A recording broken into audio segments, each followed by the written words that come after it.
Good day, welcome to our segment this month on our Hot Seat series. Together with me today I have Mr. Joshua Kang from Canaan Building Inspection Services Sdn Berhad, or Canaan Building Inspection Sdn Berhad, I'm sorry. And he's actually a building inspector. For those who don't know what it is and what the job is entailing, today is the day we find out. Thank you for coming, Joshua. Thank you, Ernest. Joshua, why don't you share with me, what is Building Inspection Services all about?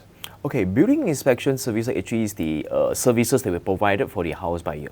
For example, when you're taking possession of the new house, okay, so before you start your renovation, this will be the time that the services will come in to help the house buyer to check on the condition of the building to see is there any defects or not.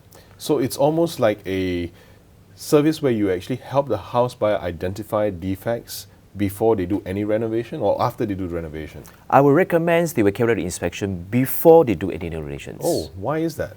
Okay, because the reason is to prevent any dispute, okay, arise after the renovations. Okay. For example, after we taken possession of the new house, if we didn't carry out the inspection properly and we carry out the renovations, and after that, if we encounter any so-called defects, so some of the developer, they might claim that this defect actually is due to the renovation contractor. It's not their fault. Right, okay. Yeah. So what you're saying is that the defects may be of dispute as to who caused the defect. Exactly. What kind of defects are we talking about? I mean, what kind of defects are material enough for such services to be provided by you? Okay, for example, some of the houses we have some leakages. Then there are a lot of so-called cracks, and even I encounter some of the tiles that are just peeling off from the wall tiles. Wow, Yeah. okay. I mean, isn't this very obvious for a homeowner to say that this is a problem? Some, I would say, some of the defects are obvious, you can see, but some of the defects you need some special equipment to check. For example, water leakage. Sometimes the dampness, it cannot be immediately detected by our naked eye. We need to use a special equipment to check, where actually the dampness come from or where the leakages come from. And on top of this, for example, just like I mentioned about the hollowness, in order for us to check for the hollow tiles, we need to use a tapping rod to tap on the tile to see whether the tiles have been properly installed. Right, okay, Yeah. very interesting. So once they, sorry, I actually jumped the gun quite a bit. Before I get into the meat of the entire interview today, Yeah. can you tell me a little bit more about Canaan Building Inspections in Berhad? I understand it's a 10-year-old company, and you have a historical background of working with a developer per se. Can you tell me what happened in a developer side to make you cross over to do this? Okay, I actually have been working with the developers for about 11 years before I came up to set up the company to help the purchasers doing the inspection. Okay. So I still remember while I was with the developers, when I'm doing for the QA/QC, before we hand over the house to the purchaser, I found that some of the property, some of the building that we are prepared to hand over, they are defects. Wow, okay. Well, but still, as a developer, as what we committed to the purchaser due to the contract, specified in the contract, we have to make sure we hand over on time. So sometimes as a developer, we have to, forced to hand over the defect, so hand over the unit to the purchaser. Okay, I still remember. With the defect? Yes, I remember when I highlighted the issue, to my manager, he said, Joshua, just hand it over to the purchaser and see how the purchaser will respond. If they complain to us, we will get back to them to rectify the defects. Wow, Yeah. okay. So if they don't complain, then Then that's it. That's why it make me, the so-called the idea to come out to assist the house buyer. So my purpose is to protect the interest of the house buyer. Okay, so coming back to when you first started Canaan, when Canaan did this, what was the response so far in the beginning, in the earlier years? That's a good. Home buyers, I don't think they are quite familiar with your kind of I services. still remember when I first started the business, during the first year, you can imagine for the whole year, I only managed to get one customer. Oh, okay. I still remember when I approached the buyer, the purchaser, about the building inspection of our service, a lot of them are just quite shocked about our service. Say, what is this building inspection? What are you doing? Are you the QS? Are you doing the quality check, the quantity checking? I said, no, we are doing the building checking, building inspection checking. We help you to check on the defects. Okay. Even some of the purchasers say, no, don't need. We don't need this style of so-called building inspection services. We can actually rectify the defect by ourselves. Wow. Well, I can see that during those early days, in Malaysia, I think a lot of house buyers, their awareness about the building inspection is not there. Right. Yeah. Okay. Is there a standard that you follow, or is this experience that guides you as to how you do your building inspections site requisition? How do you do Okay, this? for us to carry out the building inspection, we actually based on the construction industry standard that have been set by the CIDB Malaysia. Oh, This standard has been set since year 2006. Okay, inside this standard involved a lot of committee. They involve the radar, house buyer association, board of engineer, board of surveyor, and etc. So all the parties have been sat down together and agree on this particular standard. That's why today this standard has been widely been used, okay, in the industry to justify the workmanship and also the defects. Right, okay. So assuming that if I engage your service, let's Yeah. make it an example so it's easier for me to understand. I engage your services. Do I find you online? Do I find you through a letterbox drop? Or how do I get in touch with you? Mainly website? Okay, so I find your services, I engage you. What's the next step? How do I get you to come and look at my house or look at my property? Okay, I think now with the advancement of IT, I think easily, you want to get the service, just go to internet, you just type building inspection, you can see actually our services. So to get in touch with us is very easy. You can actually send us an email. Oh, I see. Okay, or Alright. even you give a call. Okay. We will respond to you. So you come to my house and what do you do next? What do I need to do to prepare my house? Okay, you to so come? once you provide the information to us, Yes. okay, we will study your case. Okay, we'll do some preparations. So once the preparation is done, then we'll make up the appointment with the house owner. Okay. So once the appointment been fixed, then we'll go to a place to carry out the inspection. How long will the inspection take and what will you need? Depends to the sizes of the building. Okay. Again, depend to the condition of the house. But assuming I'm taking vacant possession of a new property, Yeah. say a standard 2-story house, Yeah. how much time should I allocate for it and what would you need to do? Do I need to be there? Do I need to open up anything or hack anything for you to see before you can give me your assessment? And how will I know whether you've done your work? Okay, I think basically as an owner, we need you to be present when we arrive because we need you to open the door for us. This Okay. first thing.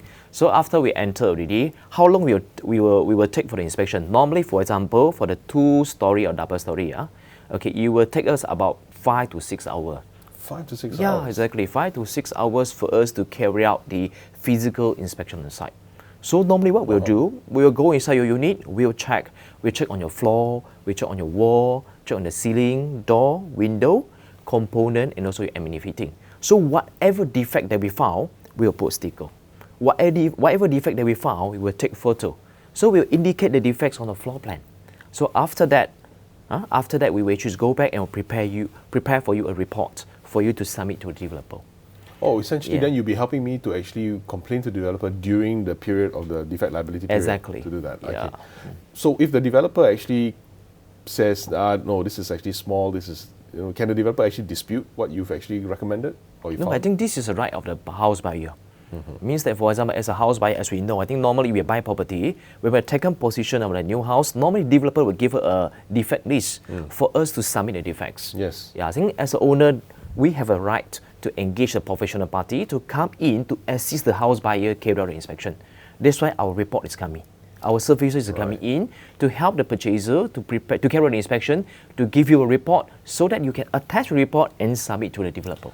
What kind of common challenges do you normally see nowadays with properties that are recently handed over, say landed? Is there a difference between landed and strata in terms of the kind of defects that you find? I would say defects is almost the same.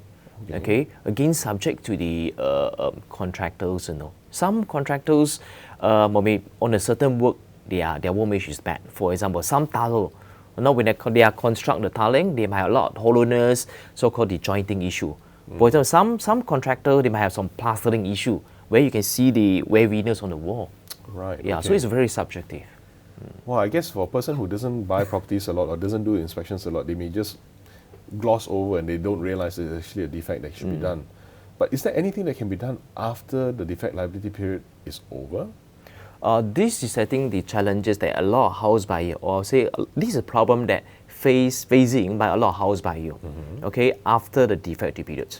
Because frankly speaking, on and off we receive quite a numbers of purchaser. They call us up, they say, Joshua, could you mind to come to our place to carry out the inspection? Because in my house I detected some damages, some defects, my tile is falling down, there's some leakages happened, But the problem is the issue happened after the defect period. So when they submitted the case to the developer, and most of the developer, they reluctant to take up the case. They say that defect liability is already over. So all this defect is not our responsibility anymore. It's at your own. Wow, even though it can be a workmanship issue, but post-defect liability period, they don't accept. Yeah. Wow, very So interesting. this is why I would say the building inspection is very important. Okay. You know, before the expiry of the defect period, or even just I mentioned, before we started the renovation, So before renovation. in order to protect our right as a house buyer. Right. What constitutes renovation? Is hammering a nail already considered renovation? Nail, I think, is still fine. What I'm trying to say, for example, you're doing some hacking. For example, you're doing some installation of the cabinet. Okay. With the kind of hacking or drilling, you might create some vibrations. So sometimes, you know, with that kind of vibration, you might causing the tiles actually crack, damage, or become hollow because of vibration. I see. Yeah. Okay. Well, people who are now looking at subsale properties to buy, obviously the defect liability period is over already. Yes. Does your service actually add value to them? Yes, definitely. How? Okay, so for the subsale property, I believe most of the time when buying from subsale, normally the person we approach is the sales agent. Okay, we ask them what is just the market value of the property. So definitely the salesperson will tell us, okay, the market value for this property is such money. But again, is it the condition for the property is the same at the particular area? Okay. I would say different property, the condition will be different. Okay. Okay, that's why it's very important, okay, for us to carry out the inspection to get to know about the property that we're going to buy. Because with the building inspection report that we have, we can actually to have a further negotiation or discussion with the seller. Oh, right. By giving an example. Okay. For example, in Bandar Utama, now the double-story terrace house, it costs us about 1 million. But as I mentioned, is it the condition for every unit are the same?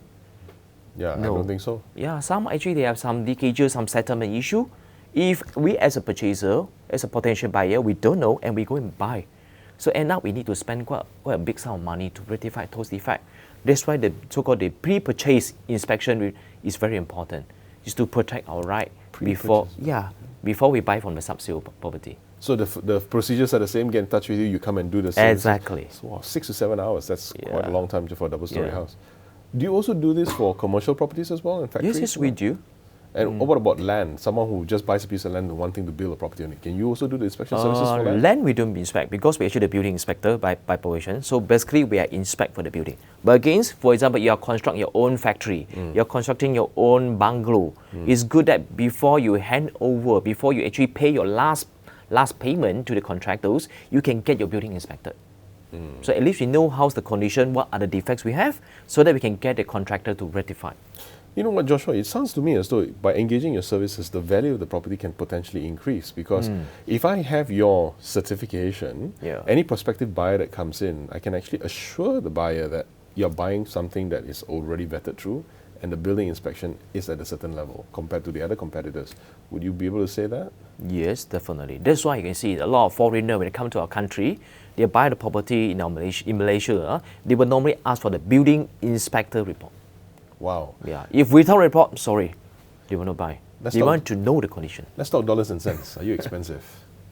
How Not expensive are really. you? For the subsale property, I think, for example, 2 double story, about few hundred to 1,000 plus only. Few hundred thousand plus. How do you charge? Per square foot or based on? We look at the sizes. Okay. And then type of the property. Again, the other one is the location. Based on Okay. location. All right. Yeah. Are you only basically in the Klang Valley or are you as well? No, whole Malaysia will travel actually. Right. Yeah. The other thing I wanted to ask you is this. Now that you've gotten your building inspection services and hypothetically this is the wall and it's leaking, Yes. do you also recommend a plumber that you think is good that can also fix the issue, or do you expect us to go and find, or homeowners to go and find our own service repairman? Okay, normally as I mentioned, we are actually the building inspector by professions. Okay, so our role, our duty basically is to check on the defects. But again, some of the owner, they will ask, Joshua, since you detected some leakages here, could you mind to recommend some contractor or specialist to assist? So we do have. So if you already need the so-called specialist on the waterproofing or the contractor, we can pass the contact to you. I see. So we'll prefer let the owner to contact directly with the contractors. I understand. Yeah. Sorry. Now I just want to touch back in terms of horror stories. Any horror stories that you have to scare homeowners that basically found the defects after the defect liability period? The scary stories. Scary is it? stories, yeah. Yes, I think we do have. Okay. Okay, so I remember this is one property that I inspected before, a few years back. Okay, that property when the purchaser, the owner, when they bought it that time about 500,000. When the building completed, on the market, it worth around 800,000. Wow, okay. Wow, it seems like on paper you earn about 300,000. Yeah. But when I inspected the building, I was shocked. Why? When I went in, I saw there are a lot of serious crack actually on the car porch column. Okay. Okay, and then I will see the water leakage. Okay, and when I went to the bathroom, okay, I found that the water, so-called the shower rose, is not being installed.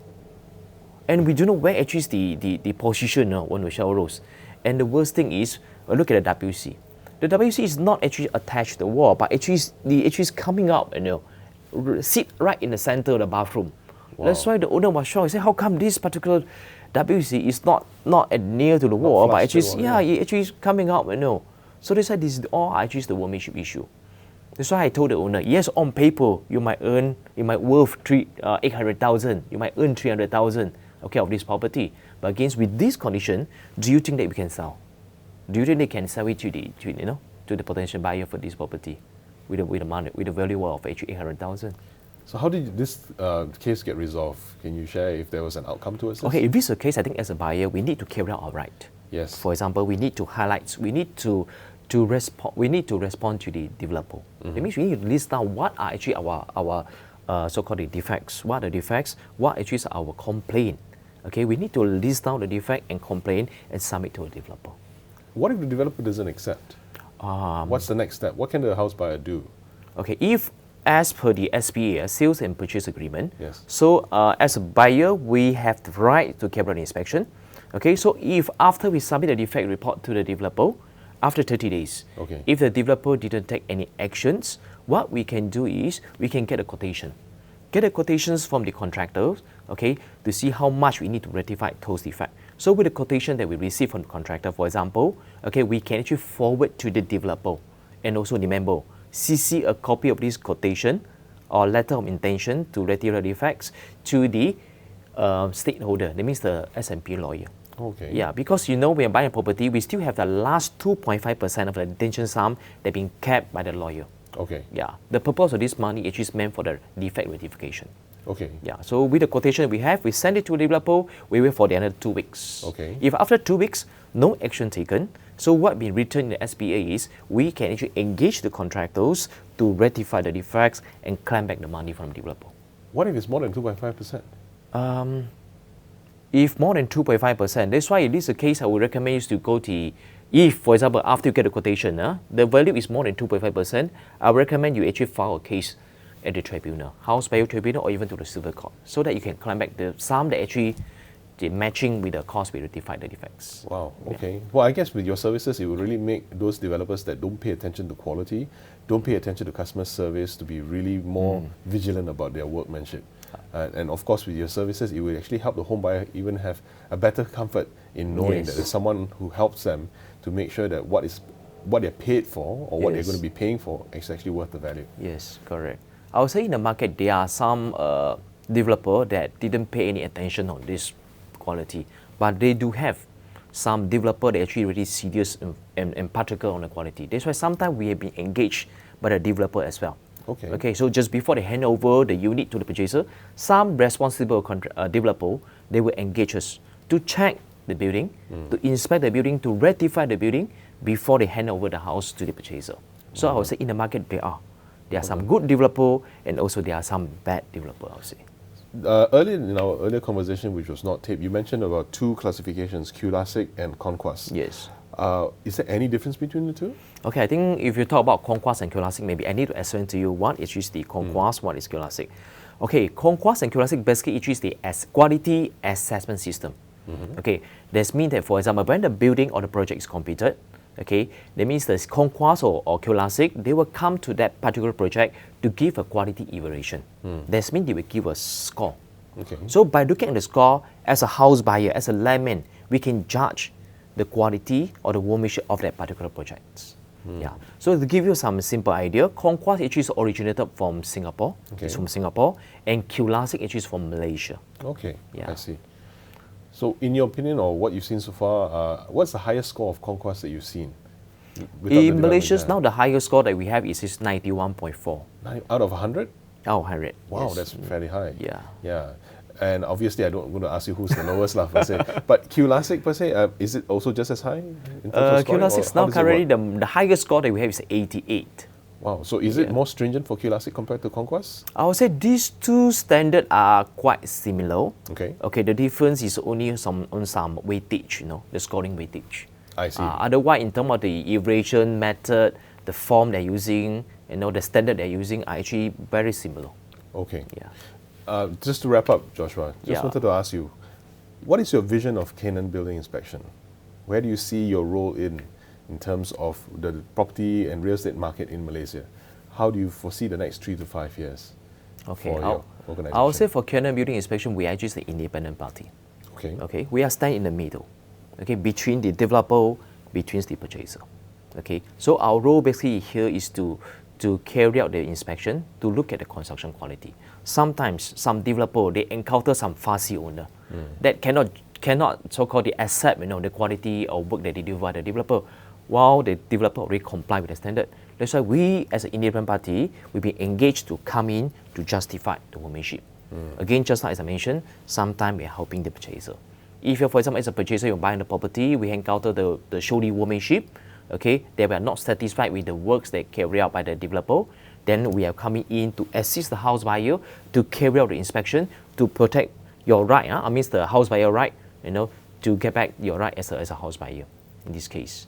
Yeah, so in terms of our perspective, I would say compared to the previous year when I first started the business, I would say now the awareness in Malaysia is picking up, but still, a lot of purchasers when they're buying property, okay, they don't ask about quality. They don't ask about building inspection. Even you look at some of the property talk of some of the property exhibition, many times the purchasers are looking at feng shui.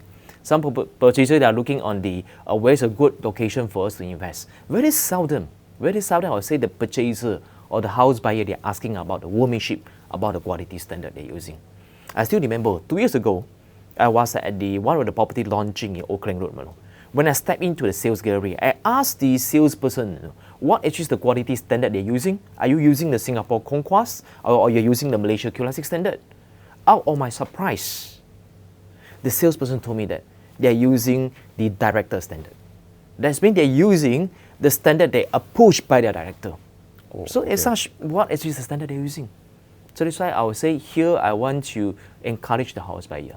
Next time you're buying property, please make sure we check what standard they're using. And in terms of the Canaan, I would say we are expanding, okay? We are exploring, because I believe building inspection, this is a huge market that yet to be explored. Yeah, so I hope that with this, more and more people, house buyer or developer, we will have a more idea, okay, about this building inspection or about the quality. Well done. Yeah. Thank you very much. Thank you so much for your time. Thank you very today, much, Joshua. Ernest. Thank you very much. Thank you. Well, thank you so much, ladies and gentlemen, for tuning in. And this concludes our session for this segment for the hot seat. We've had Joshua Kang from Canaan Building Inspection, Canaan Building with us this morning. Thank you very much. Thank you.